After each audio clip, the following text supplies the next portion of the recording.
At maraming beses ko naman po napatunayan, din doon sa sarili ko, nagamit ko naman siya.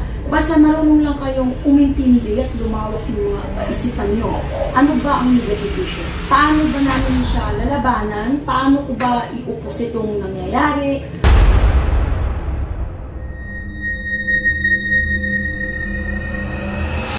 Hello po mga Kapi-TV, sa video na ito ay tatalakayin natin ang ihip ng hangin na may dalang kamalasan sa 4 na syudad ayon sa mga visions ni Madam Rudy Baldwin. Pero kung ikaw ay hindi pa nakasubscribe sa aking channel, baka naman.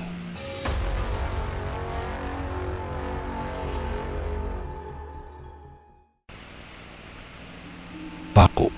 Isang sunog na mangyayari pa lamang, ngunit ito ay malaking sunog kung hindi ito agad maaagapan. Malaking sunog ito at madaming pinsala ang dulot nito.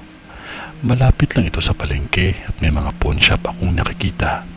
May nakikita akong 2 krimen na mangyayari pa lamang.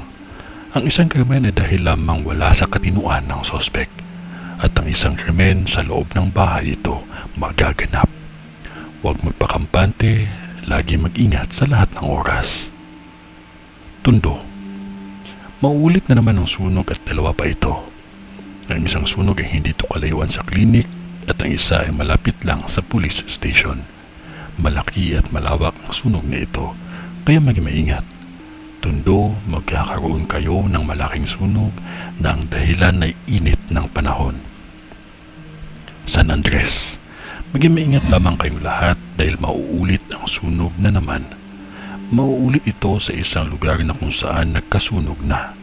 Ito ay iba dahil buong lugar iyon. Napakabilis kumalat ng apoy dahil sa ihip na din ng hangin. Isa na sa dahilan ang mga wire na halos hindi maayos. May nakikita akong wire na lumiyab at nagputukan. Kung may oras, ayusin na bago pa mangyari. Divisoria. Mag-maingat ang lahat dahil sobrang laki ng sunog na nakikita ko na sobrang bilis kumalat. Madaming natupok na mahahalagang bagay. Mag-maingat lamang ang lahat upang maagapan at maiwasan ang ganitong kaganapan. Kung ano man ang nakikita ko sa vision ko, ayan lamang ang aking masasabi. Lagi tayong mag-ingat at huwag kalimutan ang manalangin tayo sa bawat araw ng buhay natin at magpasalamat sa Kanya. Sa ngalan ng Diyos Ama, ng Diyos Anak, at ng Diyos Espiritu Santo. Amen.